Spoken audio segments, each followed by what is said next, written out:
महादेवी, मैं जानता हूं कि आपका हृदय बहुत कोमल है। किसी की भी पीड़ा आपको विवल कर देती है, उदास बना देती है। और ये तो आपके पौत्र और प्रपौत्र का प्रश्न था। पर अब किया भी क्या जा सकता है महादेवी? विरोचन और बलि के साथ जो कुछ हुआ केवल उसी का दुख होता तो संभवतः सहन भी हो जाता, पर यह दुख असहनीय है कि उनके साथ ये व्यवहार देवताओं ने किया। यदि देवता भी षड्यंत्र और छल कपट पर उतर आएंगे, दैत्यों और दानवों की तरह क्रूर, अत्याचारी और भावनाहीन हो जाएंगे, तो फिर संसार का क्या होगा? देवराज केवल इसलिए पौत्र विरोचन से रुष्ट हुए कि उन्हें अपनी पूजा बंद हो जाने का भय था। ये तो कोई बात नहीं हुई। कल हर वो व्यक्ति जो समाज का थोड़ा भी भला करेगा, वो अपनी पूजा कराने की मांग करेगा। फिर पूजा श्रद्धा की भावना से नहीं होगी, वो एक कर का रूप धारण कर लेगी। पूजा पूजा नहीं रहेगी, व्यवसाय और व्यापार बन जाएगी। आप सत्य कह रही हैं महादेवी। मैं तो दुखी भी हूं और क्रोधित भी, और इसीलिए मैंने देवताओं से अपना संबंध विच्छेद कर लिया है।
ईश्वर, क्या संसार के सारे दुख तूने मेरे ही भाग्य में लिखे थे?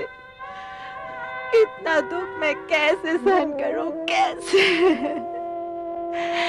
ये दिन दिखाने से पहले ही तूने मुझे क्यों नहीं उठा लिया? क्यों नहीं उठा लिया?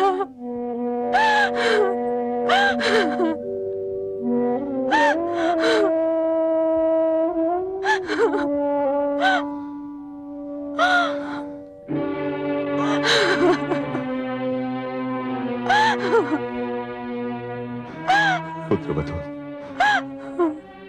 धैर्य रखो, धीरज रखो पुत्रवधू। कैसे धीरज धरो ताया श्री, कैसे? एक ही दिन में मेरी मांग का सिंदूर मिट गया और मेरी आंखों का तारा भी छिन गया।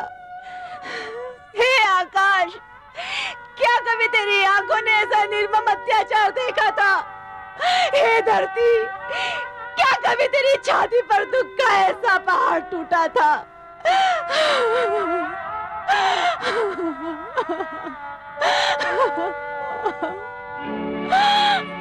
बस करो पुत्री, बस करो। तुम्हारे इस तरह सर पटकने से तुम्हारे पति और पुत्र लौट कर वापस तो नहीं आएंगे। तो फिर मुझे भी उन्हीं के पास भेज दीजिए। हे पिताश्री, यदि अपनी पुत्री के लिए आपके हृदय में तनिक भी प्रेम है तो मुझे उनके पास भेज दीजिए, उनके पास भेज दीजिए। मैं अपने पति की चिता पर जलकर तो न मर सकी, मुझे अपने पुत्र के साथ जलकर मर जाने दीजिए, मर जाने दीजिए मुझे।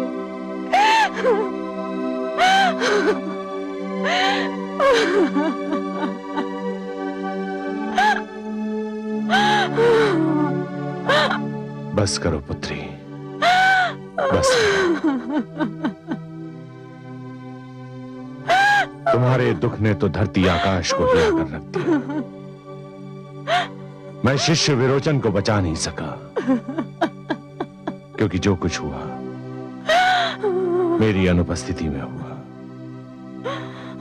मेरे पहुंचने पर यदि विरोचन का शव मेरे समक्ष होता तो तो मैं संजीवनी मंत्र से उसे जीवित कर देता, परंतु कायर इंद्र ने उसके शव को भी जला दिया।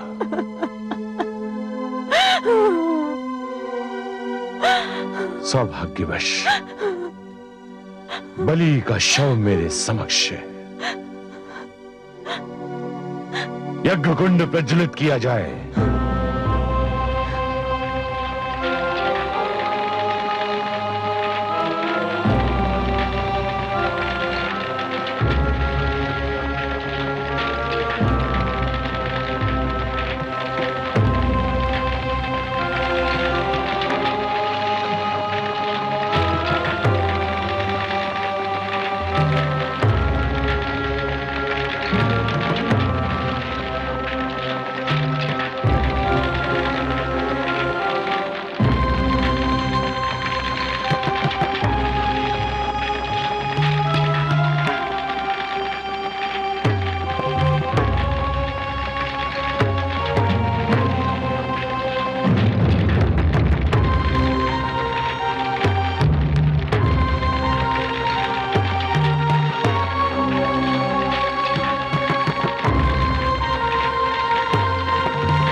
प्रणाम गुरुदेव। गुरुदेव, ये जीवन आप ही का है, आप मुझसे जो चाहे मांग लीजिए। मेरा ये जीवन भी। ये जीवन मांगना होता तो मैं तुम्हें देता ही क्यों? ये जीवन मैंने तुम्हें इसलिए दिया है कि मैं तुमसे कुछ और मांग सकूं। आदेश दीजिए गुरुदेव, आप मुझसे क्या चाहते हैं? देना ही चाहते हो तो देवराज इंद्र का मुकुट लाकर मेरे चरणों में धर दो।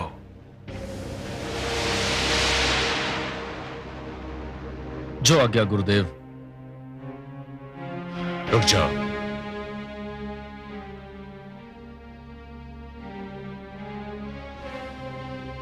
पहले मैं तुम्हें इतना शक्तिशाली बना दूं कि तुम विजेता विश्व विजेता बन जाओ।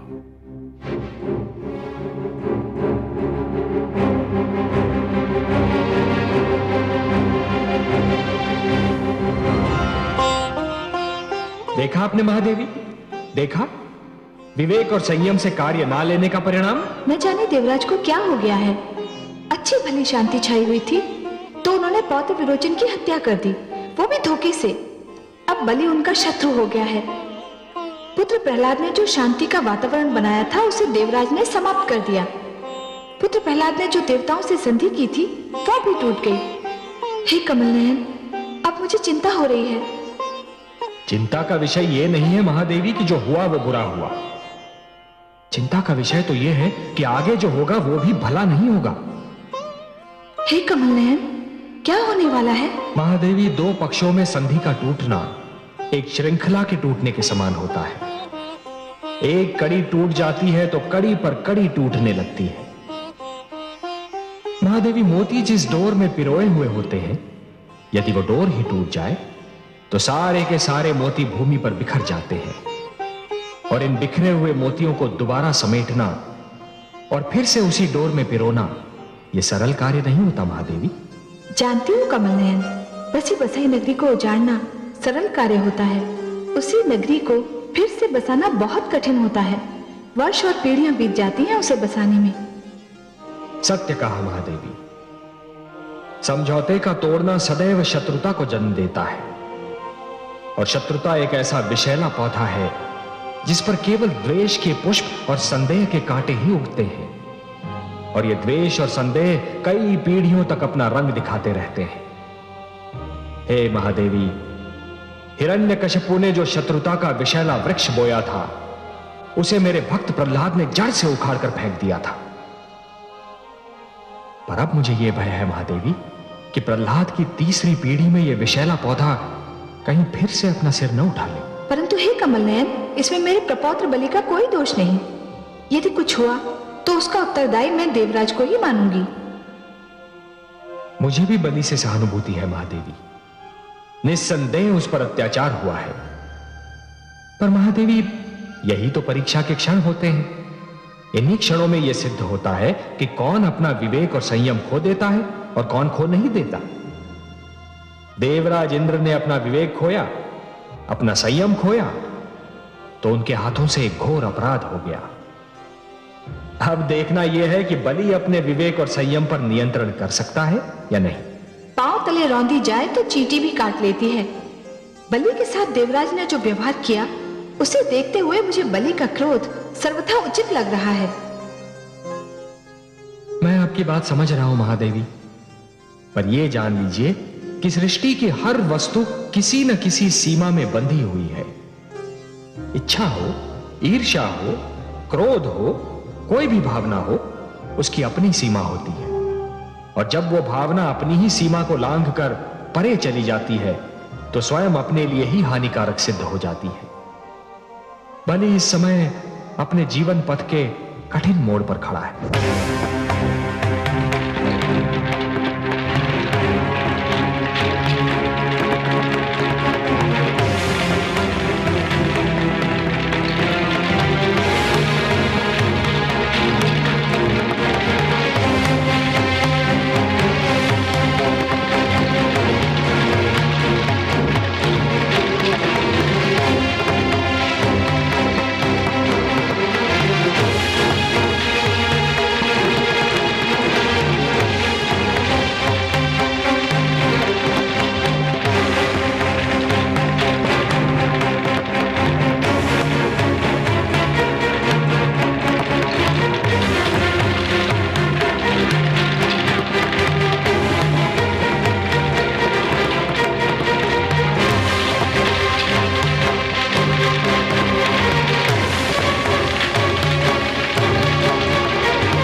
आज मैं तुम्हें भेंट कर रहा हूं शिष्य। संसार में ऐसा दूसरा रथ कहीं नहीं है। वो कौन सा अस्त्र है जो इसमें नहीं है? वो कौन सा शस्त्र है जो इसमें नहीं है? ये विजयी रथ है। न कोई इसकी राह रोक सकता है, न कोई इसे हानि पहुंचा सकता है। ये विश्व विजयी रथ है, त्रिलोक विजयी रथ। अपने अभियान पर तुम इसी रथ पर सवार होकर निकलोगे। विजय श्री तुम्हारी प्रतीक्षा में सांस थामे खड़ी है।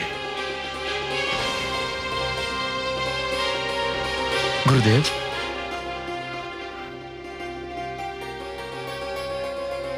विश्व विजयी भव शिष्य, विश्व विजयी भव।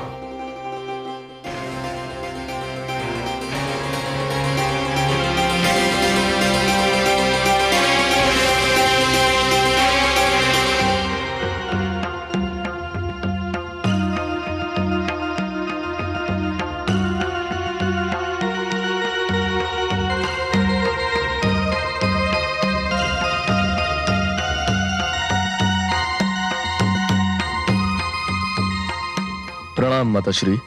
आयुष्मान भव पुत्र। ओम सर्वमंगल मांगल्ये शिवे सर्वार्थ साधिके शरण्ये त्र्यंबके गौरी नारायणे नमस्ते।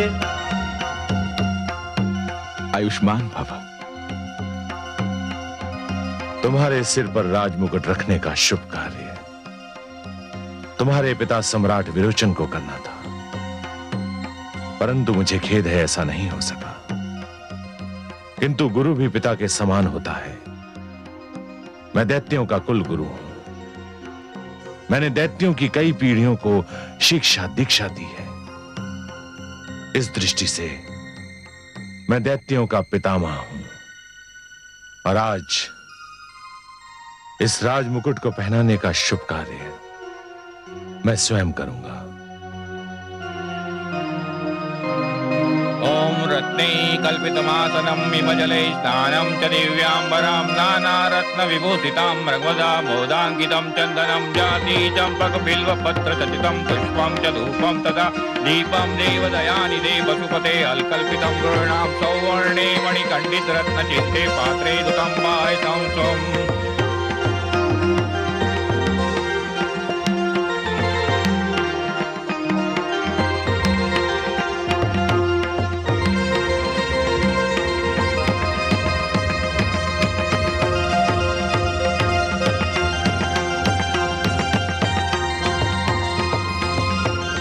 परंपरा है कि सिंहासनारूढ़ होते ही सम्राट कोई वक्तव्य देता है जो उसकी नीति की घोषणा के समान होता है। तुम भी अपनी नीति की घोषणा करो शिष्य। घोषणा नहीं गुरुदेव, महाराज प्रहलाद के सिंहासन पर बैठकर महाराज विरोचन का मुकुट सिर पर धारण करके मैं घोषणा नहीं गर्जना करता हूं। मैं विरोचन पुत्र बलि देवताओं के विरुद्ध निरंतर युद्ध की घोषणा करता हूं। यह मेरी प्रथम और अंतिम नीति होगी।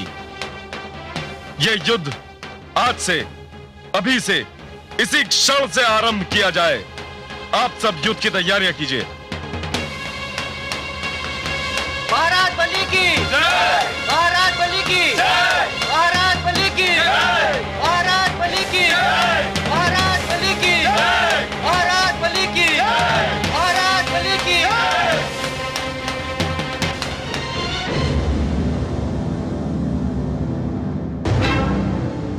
आक्रमण!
देवराज। आओ मलय केतु, देवसेना हार रही है, यही समाचार लाए हो ना?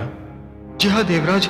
और बलि हमारी ओर बढ़ रहा है, वह हमारी सभा में आ रहा है। क्यों? जी हाँ देवराज, यह घटना किसी भी क्षण घट सकती है। बलि यहां आना ही चाहता है। आने दो उसे, एक बार पहले भी तो आया था यहां। क्या हुआ था? मारा गया था ना? किंतु देवराज। कुछ नहीं, फिर मारा जाएगा, और इस बार मैं उसे मारते ही जलाकर राख भी कर दूंगा। दैत्य गुरु शुक्राचार्य को उसे पुनर्जीवन प्रदान करने का अवसर ही नहीं दूंगा मैं। क्षमा करे देवराज, किंतु आप त्रिलोकीनाथ भगवान श्री विष्णु के क्रोध को भूले जा रहे हैं। कितने रुष्ट थे वो जब हमने पहली बार बलि का वध किया था। तब बात और थी, तब वो एक ऐसे पुत्र के रूप में आया था जिसके पिता का वध हुआ था। परंतु आज तो आक्रमणकारी है, और आक्रमणकारी किसी भी प्रकार की दया का अधिकारी नहीं होता। उसे आने तो दो। मैं आ गया हूं देवराजेंद्र, तुम्हारी मृत्यु का संदेश बनकर।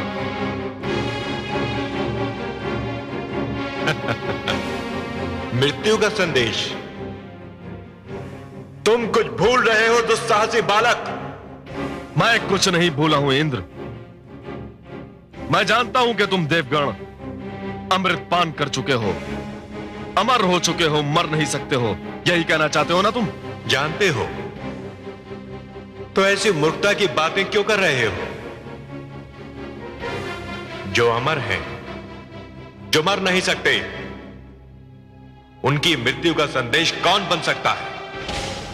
जानता हूं देवराजेंद्र, भली भांति जानता हूं कि ना तुम मर सकते हो और ना ही कोई तुम्हें मार सकता है। परंतु कायरों के कायर इंद्र, मैं तुम्हें और तुम्हारे इन दासों को, जिन्हें सब चाव से देवता कहते हैं, जानते हो कहां पहुंचाऊंगा? हाँ हाँ बताओ, बताओ ना, कहां पहुंचा सकते हो तुम? वहां देवराजेंद्र जहां तुम्हें तुम्हारा जीवन नरक के समान लगेगा। उस स्थिति में जहां तुम मरना चाहोगे, किंतु तुम्हें मृत्यु नहीं आएगी, क्योंकि तुम अमर हो ना। देवराजेंद्र, तुम ये सोच सोच कर पछताओगे कि तुमने अमृतपान क्यों किया। रुक जाओ बलि, सावधान सावधान इंद्र।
सेनापति, यह मुकुट संभाल कर रख लीजिए और समस्त देवताओं के मुकुट भी बटोर लिए जाएं। जो आज्ञा सम्राट।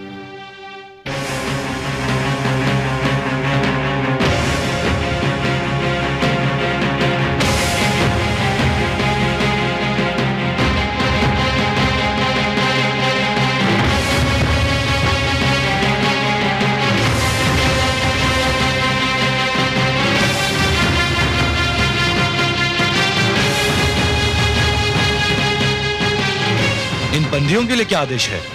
इन्हें कारागार में डाल दिया जाए? नहीं,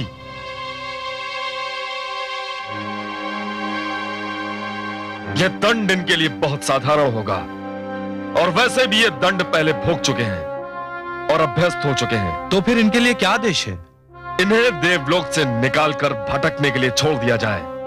अब ये देवलोक में नहीं रहेंगे और पाताल लोक में यूं भी इनके लिए कोई स्थान नहीं है। परंतु सम्राट, मानव लोक में तो वहां भी एक घोषणा कर दो कि देवराज इंद्र के समस्त साथी हमारे शत्रु हैं और जो भी हमारे शत्रुओं को आश्रय देगा वो बिना कुछ कहे हमसे अपनी शत्रुता की घोषणा करेगा।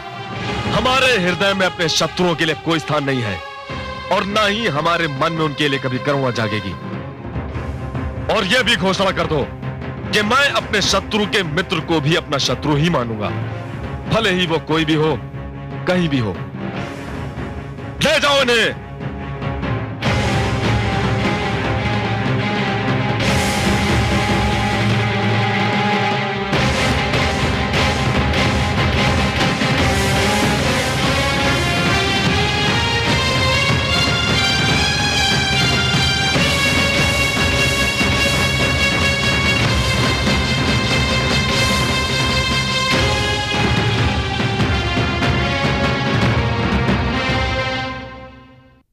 गुरुदेव, गुरुदेव, गुरुदेव, गुरुदेव,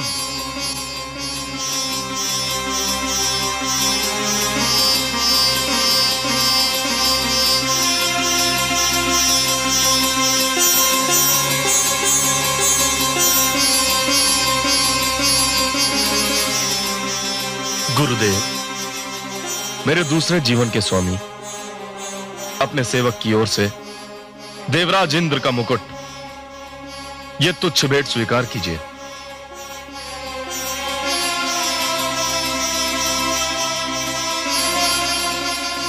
धन्य हो शिष्य, तुम धन्य हो। गुरुदेव, आपने केवल मुझसे देवराज इंद्र के मुकुट की मांग की थी, परंतु मैं आपके चरणों में समस्त देवताओं के मुकुट अर्पित करता हूं।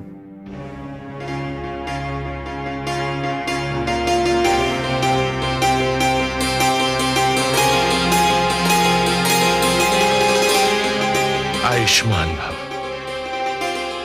यशस्वी भव।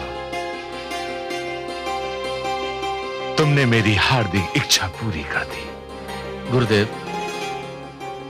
यदि आपकी कोई और इच्छा हो तो कृपा करके व्यक्त कीजिए। आपका यह शिष्य उसे पूर्ण करना अपना सौभाग्य समझेगा। देवताओं का क्या किया तुमने? गुरुदेव, मैंने देवताओं को शून्य में भटकने के लिए छोड़ दिया है। अब उनके सिरों पर किसी भी छत की छांव नहीं रहेगी। देवलोक सदा सदा के लिए उनसे छीना जा चुका है।